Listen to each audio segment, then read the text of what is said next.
ठीक है बच्चों, तो इसके पहले हमने पढ़ा था बहुपद अध्याय 1, उसके बाद हम पढ़ेंगे आज अध्याय 3, एक चर का द्विघात समीकरण। ठीक है, तो द्विघात समीकरण पढ़ने से पहले हमको ये जानना पड़ेगा कि एक चर का द्विघात समीकरण होता क्या है। ठीक है, तो आप इसके पहले बहुपद पढ़े थे, हमने बहुपद में देखा था एक घाती बहुपद, द्विघाती बहुपद, त्रिघाती बहुपद। ठीक है, तो किस प्रकार से देखा था हमने, हमारे पास मान लो है ax b, ये हमारा हुआ एक घाती बहुपद। ठीक है, उसके बाद हमने पढ़ा था ax² plus bx plus c, कहने का मतलब 3x² प्लस 2x प्लस 6।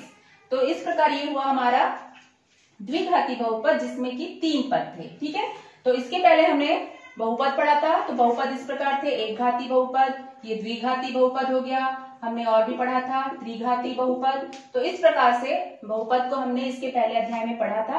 अब इस अध्याय में हम जानेंगे कि समीकरण क्या होता है। ठीक है, तो समीकरण में हम इसके पहले भी जानते हैं कि समीकरण में बायां और दायां पक्ष होना चाहिए और बीच में बराबर का चिन्ह। तो समीकरण हमारा इस प्रकार बनता है, कुछ पहले अंकों में देख लो आप। तो 2x² प्लस 6 इक्वल 0 या 3x² प्लस 12 इक्वल 6। तो बायां और दायां पक्ष दोनों मौजूद रहता है, वहां पर बराबर का चिन्ह रहता है, तो इसे हम कहते हैं समीकरण। तो समीकरण में बायां पक्ष और दायां पक्ष होना चाहिए। ठीक है, अब चूंकि हमको पढ़ना है एक चर का द्विघात समीकरण, तो इसी से समझ में आ रहा है कि एक चर बोल रहा है मतलब हमारे समीकरण में केवल एक चर राशि होनी चाहिए।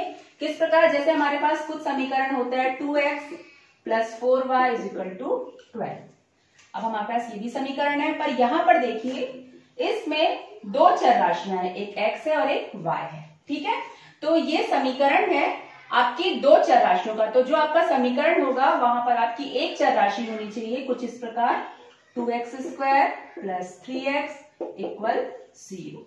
तो यहां पर देखिए एक चर राशि है, x ही है इसमें चर राशि, और ऐसा समीकरण जिसकी चर राशि की अधिकतम घात कितनी होनी चाहिए, 2 होनी चाहिए। तो ऐसा समीकरण जो होता है वो एक चर राशि का द्विघाती समीकरण कहलाता है। यहाँ पर देखिए 2x² प्लस 3x बराबर 0, ये आपकी एक चर राशि का द्विघाती समीकरण। ठीक है, समझ में आ गया। तो समीकरण में बायां पक्ष और दायां पक्ष दोनों होता है। चूंकि एक चर राशि का द्विघाती समीकरण है तो चर राशि हमारी एक होनी चाहिए और इस चर राशि की अधिकतम घात होनी चाहिए 2। ठीक है, तो द्विघाती एक चर की द्विघाती समीकरण की हमारी परिभाषा होगी,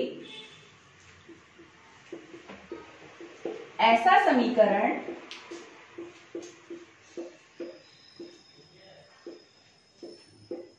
जिसके चर राशि की अधिकतम घात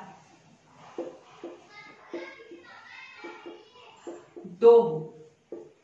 ठीक है, तो ऐसा समीकरण जो है वो द्विघाती समीकरण कहलाता है। अब यहां पर हम इस द्विघाती समीकरण का मानक रूप भी देख लेते हैं। परिभाषा समझ आई, ऐसा समीकरण जिसके चर राशि की अधिकतम घात 2 हो, एक चर राशि का द्विघाती समीकरण कहलाता है। ठीक है, तो हम इसका मानक रूप देखेंगे, तो मानक रूप हमारा होता है ax² plus bx plus c equal 0। ये हमारी एक चर राशि का द्विघाती समीकरण का मानक रूप है, ax² plus bx plus c equal 0। ठीक है, तो अब हम इससे रिलेटेड प्रश्नावली 1 का सवाल बनाएंगे, अध्याय 3 के प्रश्नावली 1 का सवाल बनाएंगे। तो हम सवाल देखते हैं। तो सवाल है प्रश्नावली 1 का कि निम्नलिखित में से वर्ग समीकरण चुनिए। ठीक है, सवाल मैं आपको भेज दूंगी। तो पहला सवाल है प्रश्नावली 1 का निम्न में से वर्ग समीकरण चुनिए। अब यहाँ पर आपके क्वेश्चंस है कुछ, मैं उनको लिख रही हूं। तो क्वेश्चंस है आपके x² plus 3x minus 2 equal 0। अब इस क्वेश्चन को देखकर आपको बताना है कि क्या ये एक वर्ग समीकरण है। तो वर्ग समीकरण के लिए क्या शर्तें थी कि ऐसा समीकरण जिसमें चर राशि की अधिकतम घात 2 होनी चाहिए। तो आपको यहाँ पर दिखाई दे रहा होगा कि यहाँ पर एक ही चर राशि है और उस चर राशि की अधिकतम घात 2 है। तो यहाँ पर आप लिखेंगे कि हाँ यह एक वर्ग समीकरण है,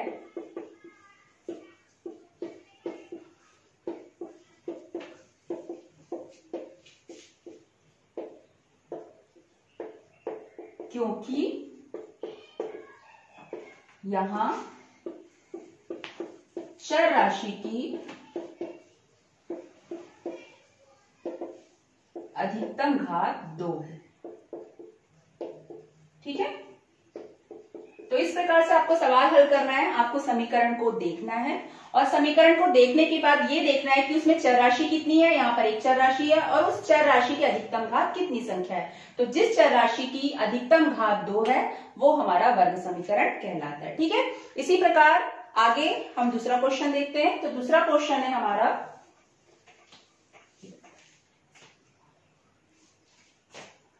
x square plus 1/x equal 1। ठीक है, ये हमारा दूसरा सवाल है, ध्यान देंगे। पहला सवाल तो वर्ग समीकरण था, अब दूसरा सवाल है हमारा x square plus 1/x equal to 1। अब यहां पर देखिए, चूंकि हम बहुपद में भी हमने देखा था, बहुपद में भी हम पहचानना चाह रहे थे कि कौन सा बहुपद है।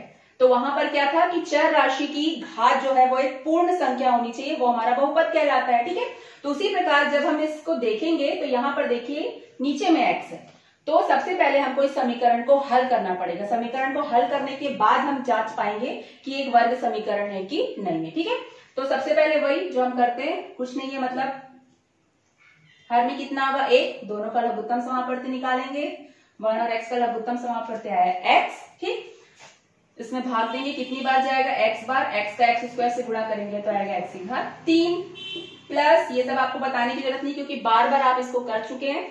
यहाँ भी x में x का भाग देंगे, एक बार जाएगा, 1 का 1 से गुणा करेंगे 1 आएगा इज इक्वल टू 1। ठीक है, अब आगे हल करते हैं। तो x की घात 3 प्लस 1, x को पक्षांतरण करेंगे तो यहाँ पर x आएगा।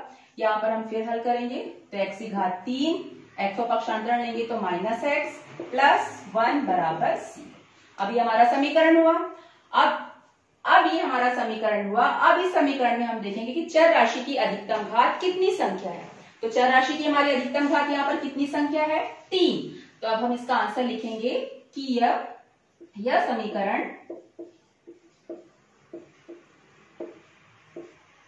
वर्ग समीकरण नहीं है। क्यों नहीं है? क्योंकि यहां चर राशि की अधिकतम घात 3 है। ठीक है, समझ में आया किस प्रकार से हल करना है। हम अपने समीकरण को देखेंगे, समीकरण यदि सिंपल रूप में हमारे मानक रूप में है तो ठीक, और यदि मानक रूप में नहीं है तो उनको हम हल करके मानक रूप में लाएंगे और उस समीकरण को देखेंगे कि उस समीकरण की अधिकतम घात, उस समीकरण के चर राशि की अधिकतम घात कितनी है। तो इस प्रकार से आप सवाल को हल करेंगे और इसको देखेंगे। ठीक है, ठीक है। तीसरा सवाल आप देखेंगे अपने पुस्तक में। तीसरा सवाल है आपका 9x square minus 100x minus 20 equal 0। ठीक है, तो इस समय भी आप देखेंगे कि यहाँ पर भी जो चर राशि की घात है वो अधिकतम घात 2 है, इसलिए आपका तीसरा सवाल भी एक वर्ग समीकरण होगा। अब हम आते हैं अपने चौथे सवाल में। हमारा चौथा सवाल है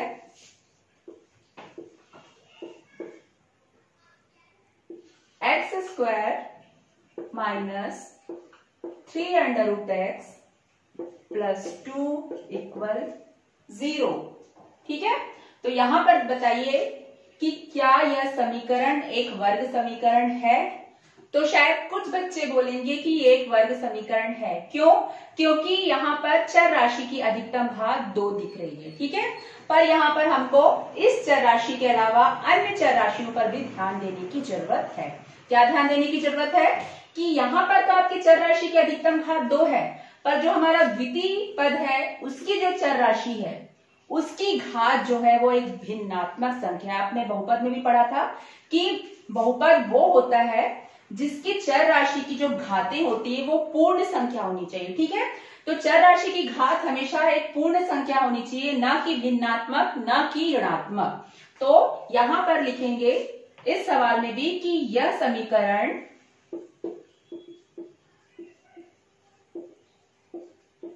वर्ग समीकरण नहीं है। क्यों नहीं है? क्योंकि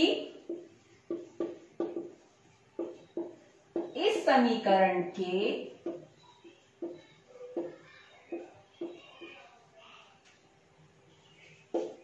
द्वितीय पद की चर राशि की घात भिन्नात्मक संख्या है।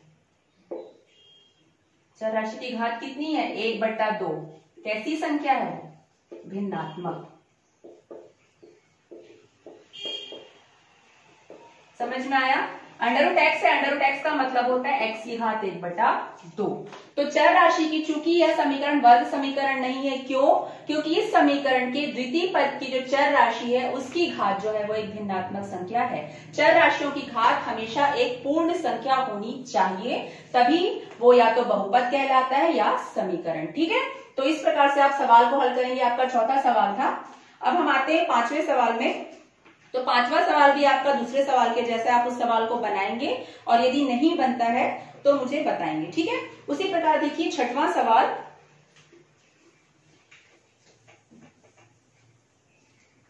तो आपका 6वां सवाल है under root 5x² minus 3x plus 1/2 equal 0। अब यहां पर बताइए क्या ये समीकरण वर्ग समीकरण है? तो यह समीकरण वर्ग समीकरण है क्योंकि इसकी चर राशि की अधिकतम घात 2 है और द्वितीय पद की चर राशि की घात जो है वो 1 है। और चूंकि ये जो हमारा वर्गमूल है वो हमारे गुणांक मतलब हमारी संख्या पर उससे कोई फर्क नहीं पड़ता। मेन हमारा काम है चर राशियों को देखना। चर राशि की अधिकतम घात 2 हो और सभी चर राशि की जो घातें हैं वो पूर्ण संख्या हो, तो ऐसा समीकरण जो है हमारा वर्ग समीकरण कहलाता है। तो यहां भी यही लिखेंगे कि यह समीकरण एक वर्ग समीकरण है। ठीक है, अब हम आगे चलते हैं। तो आगे जो हमारा 7वां सवाल है, यहाँ पे देखिए x² माइनस 10x इक्वल 0। ये हमारा 7वां सवाल है। x² minus 10x equal 0। तो बताइए क्या एक वर्ग समीकरण है? तो हाँ, ये भी एक वर्ग समीकरण है चूंकि यहाँ पर चर राशि की अधिकतम घात कितनी है? 2 है। तो यहाँ भी इसका आंसर बिल्कुल ये लिखेंगे कि यह समीकरण एक वर्ग समीकरण है, इसकी चर राशि की अधिकतम घात 2 है। आगे चलते हैं हमारा 8वां सवाल। 8वां सवाल हमारा है x plus y is equal to 10। अब यहां पर बताइए। तो यहां पर तो सबसे पहली बात कि जो हमारी चर राशि है वो हमारी उनकी संख्या है 2, एक x है और एक y है। तो ये यहीं से खत्म हो जाता है कि एक चर राशि तो है ही नहीं और द्विघाती समीकरण भी नहीं है क्योंकि चर राशि की अधिकतम घात यहाँ पर क्या है? 1 है। तो यह समीकरण हमारा द्विघाती समीकरण नहीं होगा क्योंकि यहाँ पर चर राशियों की संख्या कितनी है? 2 है। तो आपको बस इतना ही लिखना है। उसी प्रकार 9वां सवाल है हमारा। 9वां सवाल है हमारा x प्लस 5 इक्वल 7। इसका आंसर आप देंगे, मुझे बताने की जरूरत नहीं है। अब उसके बाद है हमारा 10वां सवाल। 10वें सवाल को भी हम देख लेते हैं।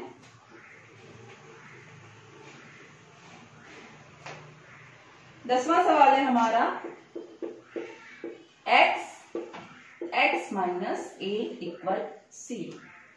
ठीक है, तो अब इसको अब हम हल करते हैं। अब डायरेक्ट अब बता, यहाँ पे देखिए आपको दिख रही होगी घात 1 है, पर जब तक हम सवाल को पूरी तरीके से हल नहीं करेंगे हमको हमारा समीकरण नहीं मिलेगा। तो सबसे पहले सवाल हल कीजिए।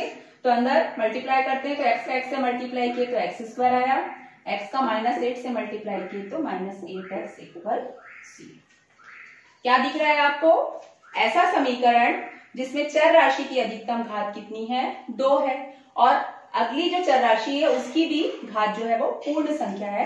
तो यह समीकरण हमारा वर्ग समीकरण होगा। ठीक है, जो समीकरण आपके पास पूर्ण रूप से नहीं दिया हुआ है उसको पहले आप लोग हल करेंगे, उसके बाद ही उस समीकरण के बारे में बताएंगे कि वो समीकरण वर्ग समीकरण है कि नहीं।